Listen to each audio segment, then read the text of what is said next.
Before the Empire, before the First Order, before the Rebellion or the Resistance, the Old Republic stood strong for thousands of years, protected by guardians of peace and justice.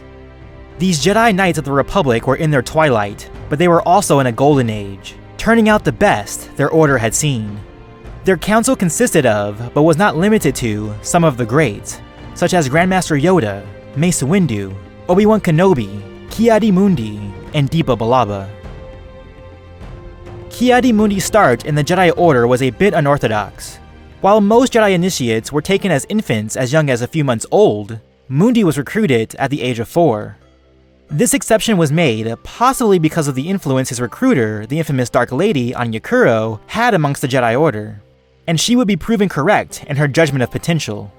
In fact, Ki-Adi was the last apprentice to the great Grandmaster Yoda, until decades later when Luke Skywalker would find the Old Master in the swamps of Dagobah. Much like his unusual initiation into the Jedi Order, Ki-Adi's career as a Jedi would be equally out of the ordinary. Despite the Jedi Code, and due to the low birth rate of his species, Mundi was allowed to marry not just one wife, but several. Much of his early career was tied to his homeworld, protecting his family and supporting Saria's induction into the Galactic Republic. These achievements, and many others, including his consistent substitutions for other members on the Council, would eventually land him a position on the Jedi Council. There is some contention with regards to his acceptance on the Jedi Council. According to the Essential Guide to Characters, he was the first Jedi Knight to sit on the Council. But this of course was retconned in Revenge of the Sith when Anakin said, "It's never been done in the history of the Jedi, it's insulting." Oh, calm down, Anakin, you have been given a great honor. Whatever the case, Ki-Adi was held in high regard by his peers, especially his former Master Yoda. Mace Windu stated that he had excellent judgment and courage. By the time Master Qui-Gon Jinn brought Anakin Skywalker for training, Ki-Adi seemed to hold a lot of pull on the Council, expressing his opinion freely, almost as a peer, to Yoda and Mace. As the threat of the Sith rose, Ki-Adi took many missions on behalf of the Council, negotiating treaties on Malatastare, hunting down the rogue Jedi Aurra Singh, and taking an apprentice of his own in Asherad Het, though he did not complete his training. Ki-Adi's experiences would manifest in the Clone Wars, where he was distinguished as a Jedi General.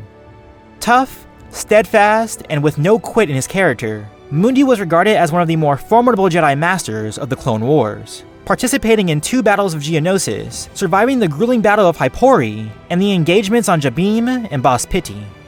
But like most of his other council members, Ki-Adi met his end at the hands of his own comrades. In the snow-capped mountains of Megiddo, Ki-Adi led the esteemed Galactic Marines against the Confederacy of Independent Systems. In accordance with Order 66, the clone troopers opened fire, executing Mundi without warning or trial. Ki-Adi was noble and strong, a beacon of justice. Though he met an untimely end, his influence on the Jedi Order and the galaxy at large was exceptional and worthy of the highest recognition.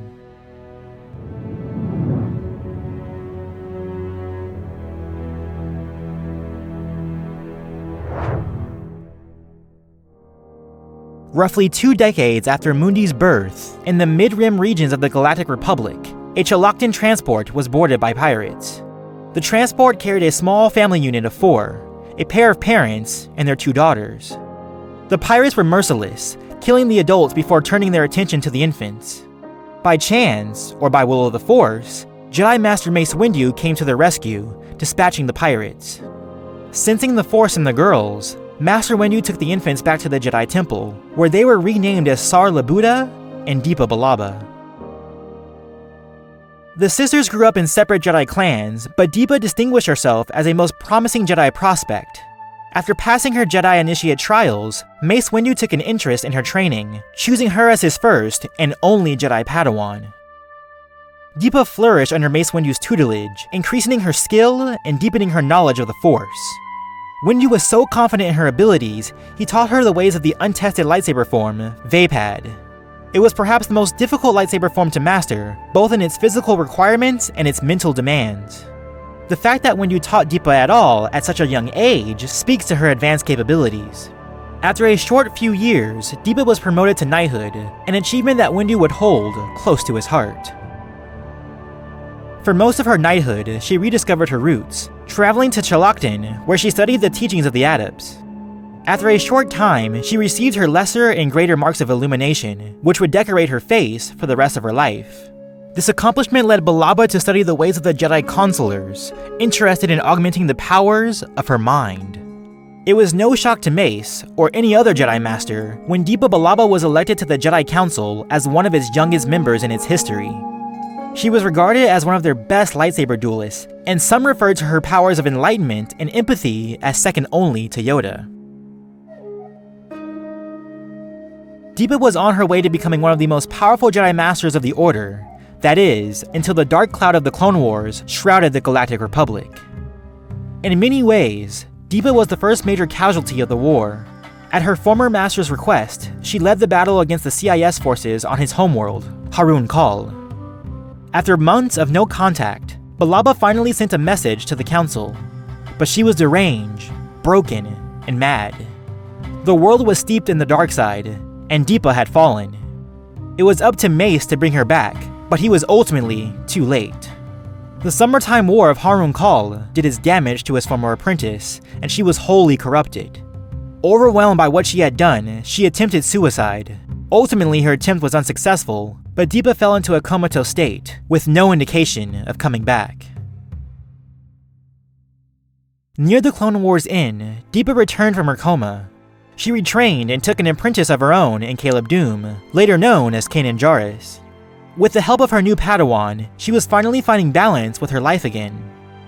But her path to rehabilitation was cut short.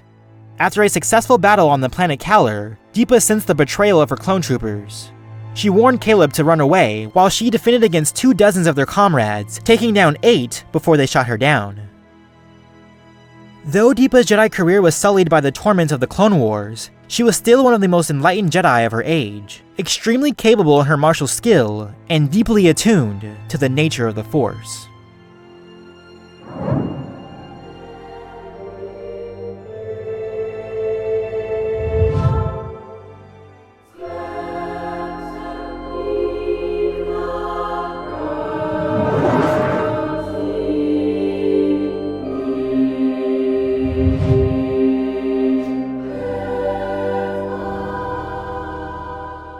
As with most of my Versus videos, I'll be examining these opponents in their primes. For Force users, this does not always mean their prime age. Instead, it often relates to their prime with regards to their Force abilities and martial skill. But there are a few things to specify in this matchup. For Ki-Adi-Mundi, it's pretty straightforward. We'll be observing him during his time in the Clone Wars. For Depa Billaba, it gets a bit more interesting, especially with her re-emergence in the canon and the nature of her psychology during the Clone Wars. While I do not see this as her definitive prime, I will be observing her as she appeared in Shatterpoint, as I find it to be the most interesting time for her character. Plus, most of her abilities, despite first appearances, are not compromised by her mental state. But I will be using certain aspects of her character from both Legends and canon. Syrians share the same general biology as humans, with a few set differences. The most stark difference was their elongated craniums, which held 2 brains. In order to pump sufficient blood to their pair of brains, they also had 2 hearts. Their extra brain power enabled them to facilitate complex thought systems, but they were often uncoordinated and suffered from back ailments. Ki-Adi, as a Jedi Master, would obviously compensate for these problems through his focused training. This is indicated in his fights against thugs, a Krayt Dragon, and General Grievous himself. But Ki-Adi would achieve these feats more through his astounding resiliency and stamina than his agility and dexterity. Mundi was the type of Jedi who could survive being buried alive, stonewall a headbutt with his own head, and live through a Republic gunship crash landing.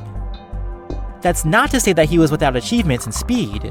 He has outright dodged blaster fire and evaded the strike of a Krayt Dragon, but he is certainly more reliant on his ability to take hits than evade them. At first glance, Depa Billaba doesn't look like much. She was a near-human Chaloctan in her mid to late 30s. Unlike Mirialans or Zabraks, who were noted for their dexterity and fortitude, respectively, Chaloctans were distinguished by their spirituality. So it comes as a surprise that Depa was both dexterous and resilient. Billaba was fast enough to evade a ferocious pair of giant act-dogs, or block out Windu's entire field of vision with her lightsaber. She was also said to have killed 24 men within a minute. And although her face was gaunt and her bones seemed thin, She surprised Mace with her strength during the events of Shatterpoint. I attribute many of Depa's physical capabilities to her training with Mace Windu, who was a focused physical maestro. She's interesting in the way that she can be completely kind and unassuming in conversation, but then turn on a dime, becoming a whirlwind of physical might. Ki-Adi-Mundi definitely boasts a better resume when it comes to his ability to take blunt force trauma. It may also seem that his abilities to sustain long-winded fights was better as well. But considering Depa's physical condition in Shatterpoint, described as being dangerously thin, and how well she could still fight, I would say she was quite sustainable as well. The pair was also comparatively light on their feet, though Ki-Adi was the more grounded of the two. One might think that Mundi should get the physical edge because of his high levels of constitution, but is this really a merit in favor of Mundi? After all, to test something like someone's fortitude, it means their defenses have to be broken. It's definitely something good to fall back on, but it does not bode well for one's skill. The reason we have not seen Depa in similar situations may stem from the fact that she never had to fall back on her resiliency, indicating a bit more skill on her part. Generally, these two are on par, with no definitive edges or disadvantages. For this, there will be no edge given in terms of their physical abilities.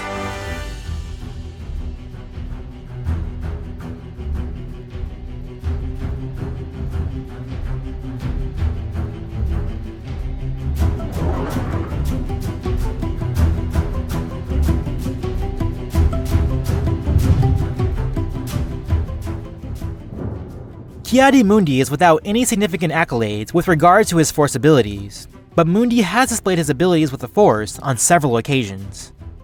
Perhaps Mundi's most noteworthy abilities come from his Force senses. As stated before, the Jedi Master seemed to have a lot of influence on the Council. Our first impression of him within the Star Wars mythos comes in The Phantom Menace, when he perceived Anakin's thoughts. Granted, I'm sure any of the Masters on the Council could have sensed Anakin's thoughts, but I do think it's significant that it was Mundi who brings it up first. This is strengthened by Mundi's ability to sense Effant Mon among thousands of life forms, as well as his skill with beast control. However, I do think Mundi's abilities are limited to a focused use rather than a broad one. For example, he could not sense the betrayal of his clone Marines before they gunned him down. As a Jedi Counselor, Depa Billaba was extremely attuned to her Force senses, both of the living Force and the unifying Force. I believe the foundations of her Force senses derive from her studies on her homeworld. Her marks of illumination, to me, indicate a deeper understanding of the Force's connective tissue. This is highlighted by her ability to perceive the destruction of the Jedi at the start of the war. It is even indicated that her powers of empathy were second only to Yoda. This is backed up by her ability to not only sense the betrayal of her clone troopers, as well as the deaths of her comrades, but also her ability to funnel her vision into Caleb Dume. The only other Jedi we saw with such abilities was Yoda himself, who perceived the deaths of all his brethren through the Force, which further strengthens the notion of Billaba being near Yoda's level with regards to Force sense. Like most Jedi, Ki-Adi was able to use the Force for suggestion, using the ability to extract information that would help his investigation on his homeworld. But this ability would be countered by Depa's own immunity against Force suggestion. Ki-Adi and Depa were also quite skilled with the more traditional uses of the Force. Mundi applied telekinesis freely during combat, lifting a skiff from a mound of sand and blowing back several Tusken Raiders away with a Force wave. However, I do feel that his use of telekinesis was more powerful than it was swift. When throwing out a Force push against Grievous, he created a crater, but the blow did not land.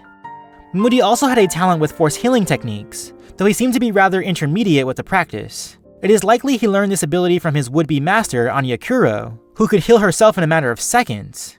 By contrast, it took Ki-Adi a concentrated effort to repair his broken collarbone, and he was unable to mend his broken arm.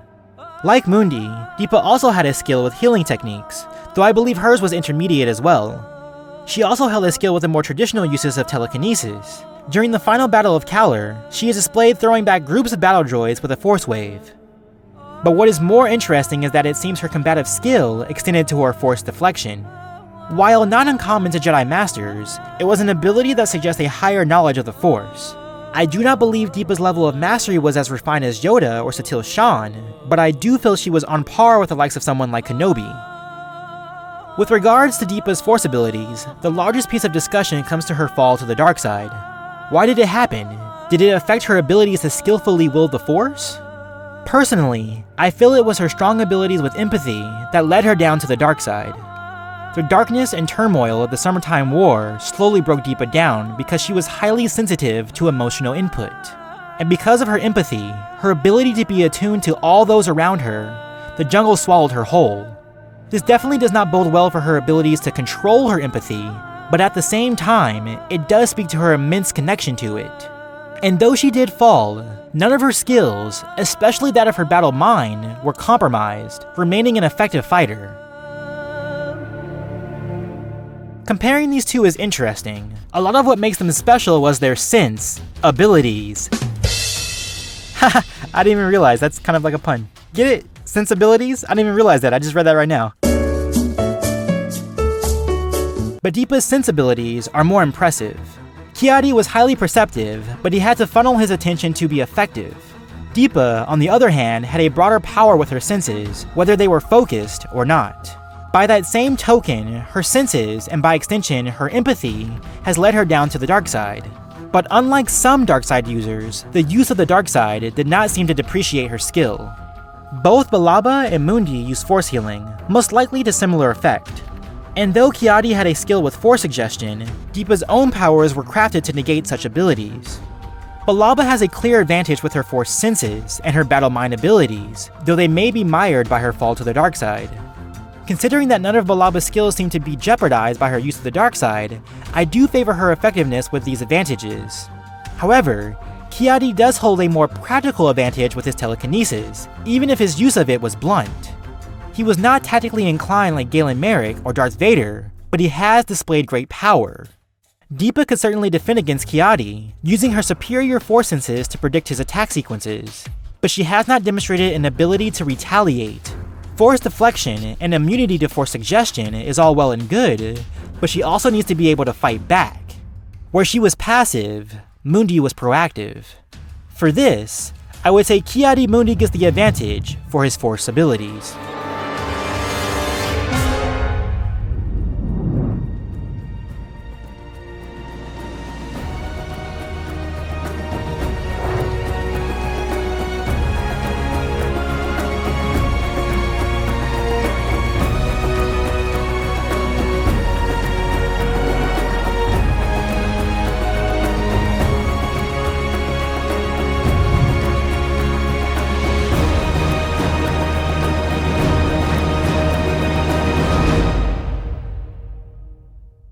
Though not as accomplished as Anakin Skywalker or Mace Windu, Ki-Adi was regarded as one of the great swordsmen of the Jedi Order. As the apprentice of Grandmaster Yoda, Mundi mastered Ataru, and much like his close friend Shakti, he supplemented his use of Ataru with Makashi. Much unlike Shakti, however, Mundi was more grounded in his approach to lightsaber combat. Ataru was usually attributed to elaborate acrobatics, and Makashi was all about leverage and reach. Where Shakti utilized Ataru to gain better positioning, Mundi used it to mount an overwhelming assault. However, they both seem to use Makashi in a similar manner, utilizing the signature one-handed grip, tapering the dynamic blade work of Ataru with the more economical thrust of Makashi. According to the Mysteries of the Jedi sourcebook, Mundi was also quite proficient with Surisu. While I do agree that his use of the form was proficient, I do not see him as being quite masterful. Surisu was designed to reflect blaster fire, but considering that Mundi died under the barrage of blaster fire, I would say that Form 3 was likely not one of his focuses. Granted, it should be noted that he was caught off guard, and he was able to take a few clone troopers with him before his end.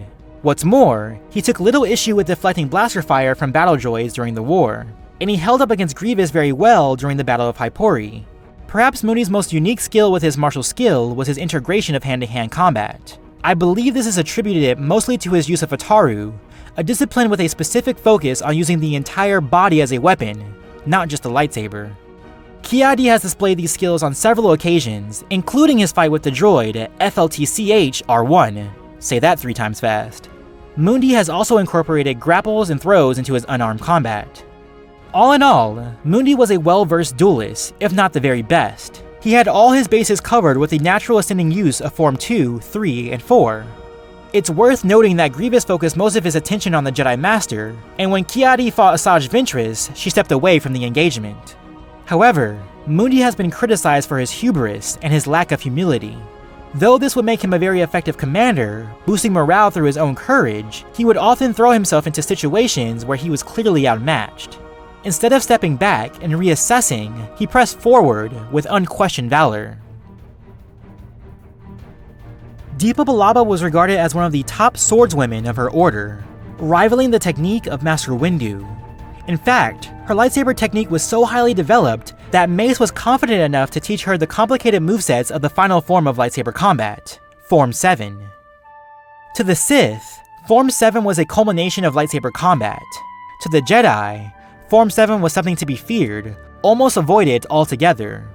It was the most demanding of all the forms, as physically exhausting as Ataru with its gymnastics, or Jim-So with its heavy cleaves.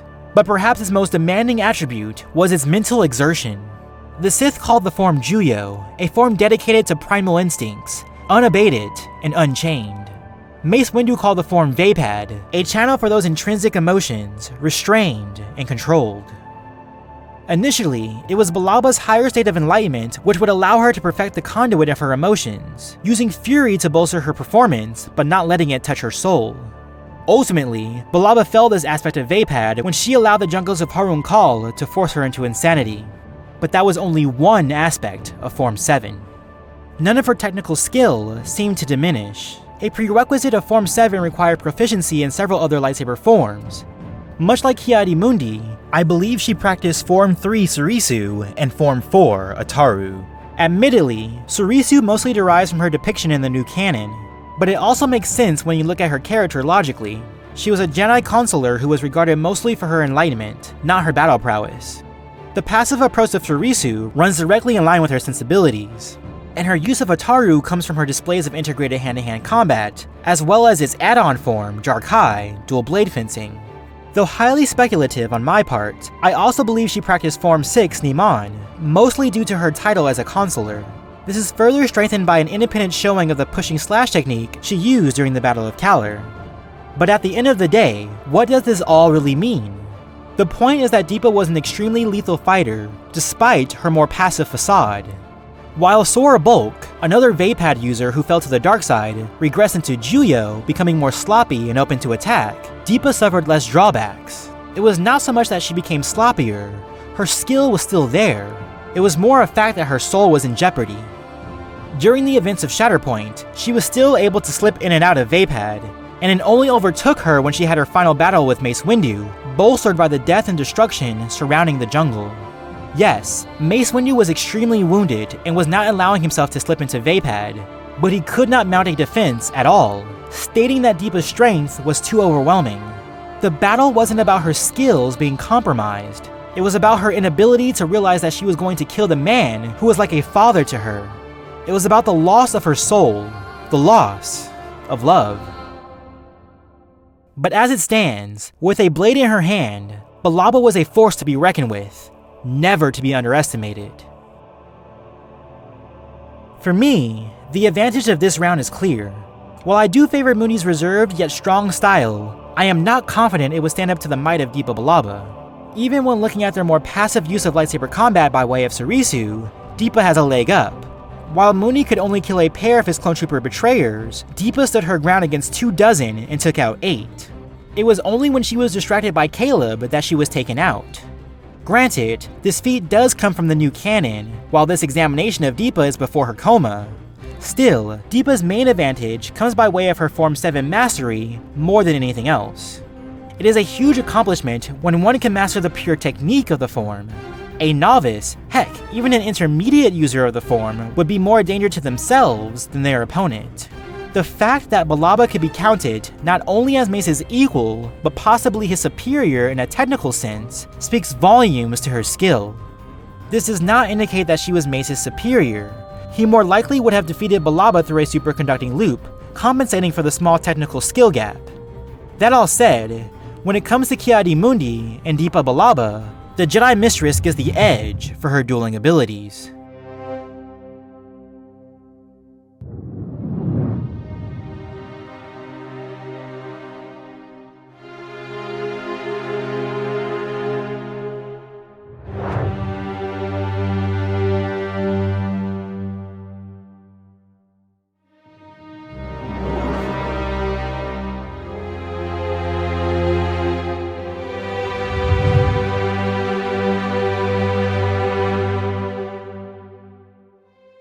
The fight between Ki-Adi-Mundi and Depa Billaba was chosen mostly because of their lack of exposure.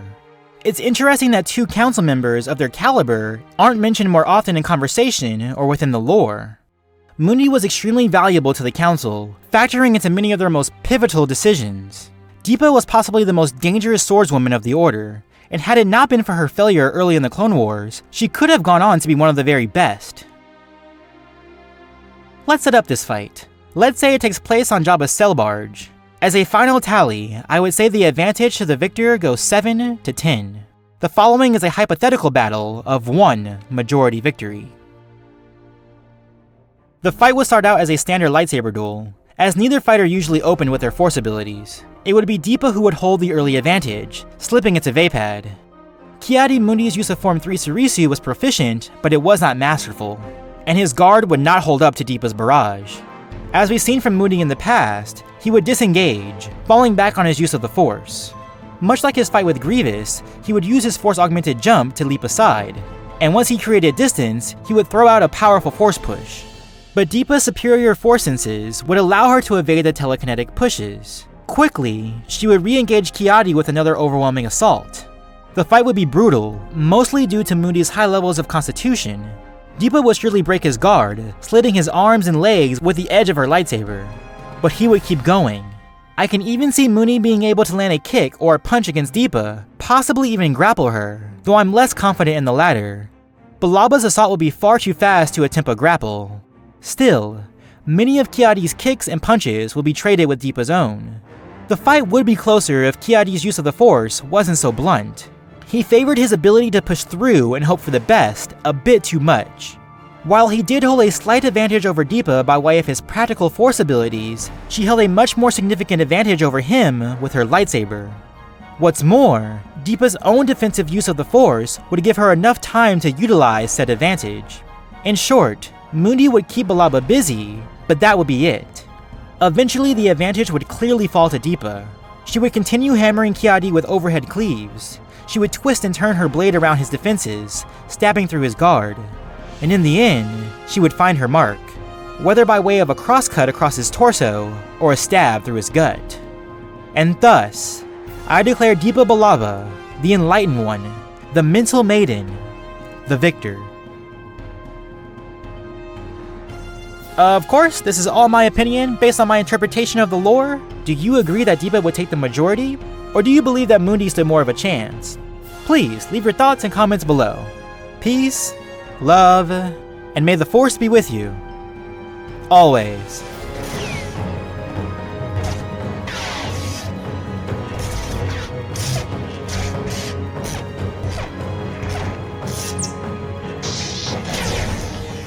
Much like the video game adaptation, it would definitely be a marathon fight. The victor would only be decided by inches. They were both tenacious fighters. No, why are you mowing your lawn right now? I'm recording a Let's Play.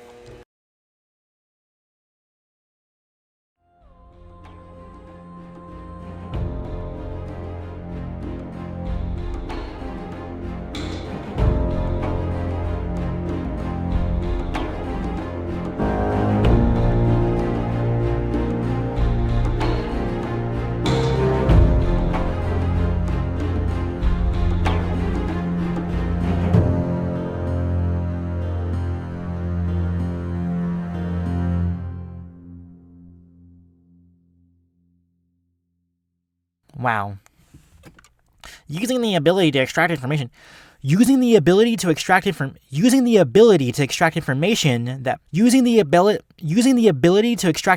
from him.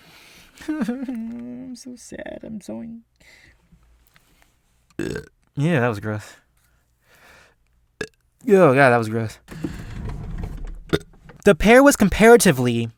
Oh god, now my breath stinks. Oh my god, I burped so much. Oh my god, I'm gonna have like a burp reel at the end of this video. It's gonna be so long. Oh god. Oh my god, why do I suck right now? But Ki-Adi would achieve these... Oh my god, I really suck today. Wow. Oh my god, this was incredibly hard to do. Oh shit. Sorry about that. God, I'm doing so bad. That is not to say that he is without... That is not to say that he is without that is not to say that he is without. Slow down, Antoine. Slow down. Oh my goodness, why is it so hard for me to talk today? Complex thought processes. How do you say that word? Processes. Processes. Processes. Complex thought processes. Complex thought processes. Wow, this is what? Okay. Factoring into many other most pivotal. Factoring into many other most pivotal. Factoring into many other most pivotal. Oh my god, I keep saying pivotal. Pivotal. Factoring into many other most pivotal. Factoring into many other most pivotal. Oh my god, why do I keep my head says to say pivotal, but then my mouth says something else. Factoring into many other most pivotal. Now I say it right, but then I get stuck. Factoring into many other most pivotal. Oh my god, see, I did it again. Factoring into many other most pivotal. Oh my god, like my mind is saying something. My mind wants to say pivotal. Factoring into one. I'm just gonna change the word. I'm not gonna say pivotal. See, look at that. I keep saying pivotal. I'm not gonna say pivotal. Actually, I'm gonna try one more time. Factoring into many other most pivotal. No, I just can't do it. My mind won't do it. Factoring into many other most pivotal. Factoring into many other most pivotal. Factoring into many other most pivotal decisions. Wow, that took a long ass time. Oh, it's been a while since I recorded one of these.